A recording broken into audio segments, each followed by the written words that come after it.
What to say?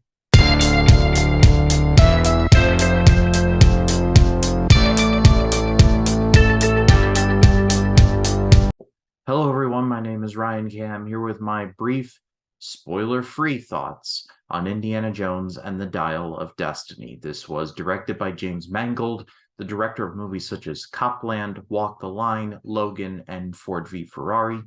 And the movie starred Harrison Ford, Phoebe Waller-Bridge, Mads Mikkelsen, among others. This is the fifth and seemingly final Indiana Jones film, or so I hope. Well, Indiana Jones is back, and this time around, he must search for the Dial of Destiny, basically a dial that was created by legendary inventor and mathematician Archimedes all the way back in the days of ancient Greece. See, there is a, scientist of a certain German persuasion who is really bitter about that whole World War II thing, played by Mads Mikkelsen, who really wants that dial because he believes that the dial can find certain patterns in time and use it to travel back to a certain period of time and switch things up a bit, basically playing God. And so it's up to Indy, his goddaughter Helena, played by Phoebe Waller-Bridge, to stop him. I believe I said in the June preview on my Life in the Movies podcast with Jacob Martin, I gave this on an excitement level a 1 out of 5. I frequently defend Indiana Jones and the Kingdom of the Crystal Skull as being fun but flawed. I have a review up in the corner if you are so interested. However, Harrison Ford is in his 80s now. I did not need to see him do that. I was broken by watching The Undertaker wrestle in Saudi Arabia. I don't need to see Harrison Ford pushing that level of age doing Indiana Jones things. We already have a great Indiana Jones trilogy. Let's keep it that way. And Kingdom of the Crystal Skull if you're feeling spicy. But I frequently said that I was keeping an open mind because the movie was directed by James Mangold. He rarely misses. Harrison Ford was back. That is a good thing. Mads Mikkelsen is playing the villain. Mads Mikkelsen is like bacon. He goes with everything. So I had a small kernel of hope that this was going to be good. 2.5 hours later, I didn't hate the movie, but I didn't love it either. I think the best way that I can describe this movie is about 30% acid trip and 70% Indiana Jones as directed by ChatGPT. First and foremost, though, Harrison Ford is honestly quite good in this movie. I was expecting him to be good. He is and always will be Indiana Jones, after all. However, they actually don't turn him into the embittered old man or the hopeless old man. He actually does quite a few things very well, and they treat the character with respect. I did enjoy that. The usual suspects of the anti-Disney crowd, I'm sure you all know who they are. Nah, it'll be fine. There's your clue. Are basically saying that Phoebe Waller-Bridge is about to kill the Indiana Jones franchise as we know it. Here is a thumbnail if you want proof of that. Honestly, I thought she was fine in the movie. She is more than useful on occasions. She does have her cringy moments, and that's not Phoebe Waller-Bridge's fault. She's actually good in the movie and does put in a good performance. Her character in certain situations is just unlikable, to the point it's like borderline go away heat. Like, get off of my screen right now. And the movie tries to justify it in a sense of she's basically not trying to be, but basically representing the negative traits of Indiana Jones. And again, I see what they were doing. I just didn't think it worked. During one of the worst scenes of the movie, it takes place in Tangier, and it's a car chase. It's really bad. Basically, she's like, I'm self-sufficient, I am this, I am that. But we later learn she is in debt to a random Moroccan prince, and she has more gambling debt and basically is bad with money. So, yeah, that is hypocrisy on a Shakespearean level right there. What saves it from being a complete wash for me is that, number one, Phoebe Waller-Bridge does put in a good performance, but there are more than a few moments where, when she and Indy are working together, it's genuinely quite good and quite effective. If, God forbid, there is another Indiana Jones movie, I'd like for her to be brought back. I know that's probably going to make some of you mad, but that is my opinion and I am sticking with it. Mads Mikkelsen, like I said, he's pretty much bringing it in everything that he is in.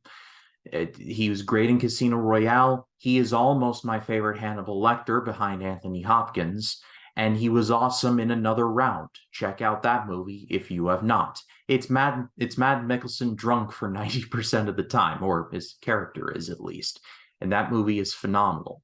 But what I'm trying to get at is that no matter what you put him in, Mads Mikkelsen is just going to deliver, and he more than delivers here.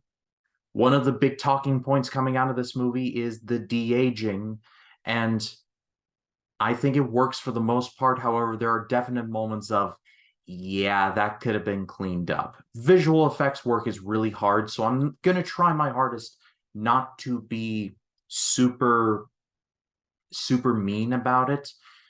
I think like 90% of the shots where we see younger Indy, I think they're pretty good. There are other times where I'm like, yeah, that was kind of bad. But again, it's not horrible either. It's like it's on and then it's off again. I honestly think the de-aging on Mads Mikkelsen in that first 20 minutes where we see younger Mads Mikkelsen is honestly better and it's quite good. What I do have a problem with is the rest of the CGI, because this movie is nearly CGI'd to death, and it is blatantly obvious that because of Harrison Ford's age, they basically had to do more smoke and mirrors to try and get action scenes done without, well, having to take that big of a physical toll on him. I respect it, but at the same time, there are a lot of scenes where I was just waiting for it to end. There are a lot of action scenes in this movie, and about half of them are good. This movie is 2.5 human hours long. You could have cut at least a couple of these sequences out, and the movie would have been no different. Like I said, the first 70% of this movie is pretty much Indiana Jones designed by committee. You got your usual, like, speeches about things that will be relevant later. You got the artifact finding, you got introduction of the villain. It's standard Indiana Jones fare, except done a whole lot faster because of the mostly bad CGI. And then the last 30% of the movie, ooh, Nelly, this movie nearly just jumps the shark and does a 630 over the shark. And yes, I am counting nuking the fridge in that conversation as well.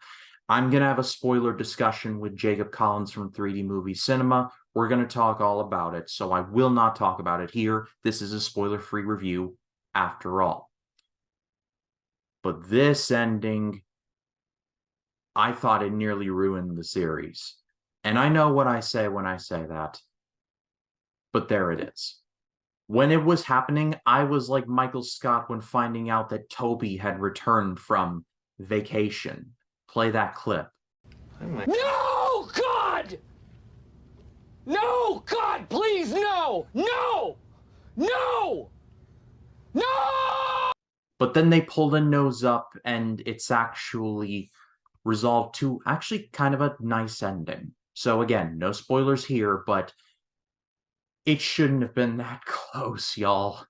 Overall, I'm going to give this a forgettable rating. Honestly, this movie it could have been so much worse, but it could have been so much better. Again, I don't think this is necessarily James Mangold's fault. I think he is still a good director. I love Logan, Walk the Line, Ford v Ferrari. Those are all excellent movies. But I feel like this was just,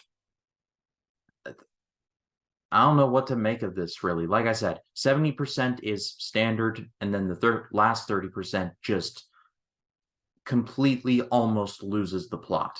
If you love this movie, I completely understand. If you hate this movie, I also completely understand. There has been some movement online against guys like Sean Chandler and Cody Leach about how they didn't hate the movie enough, so they're fence sitters. I'm trying my hardest not to be a fence sitter. I am telling you all exactly what I thought, and that it's complex. There's good stuff, there's bad stuff, and some forgettable stuff. And so it equates to a very mixed bag that just basically is not Kingdom of the Crystal Skull bad, but it's not Last Crusade good. It just sits in that negative zone of just there. I pass it off to all of you. What did you think of this, of Indiana Jones and the Dial of Destiny? Let me know in the comments. I'd love to read what you have to say. And like I said, I will be joined by Jacob Collins from 3D Movie Cinema to do a live stream spoiler discussion of this movie, and I'm so looking forward to that. But if you like the video, leave a like, subscribe to the channel, click the bell to allow notifications, so when a new video drops, you'll be the first to know about it. My name is Ryan Cam, and I'll see you in the next one.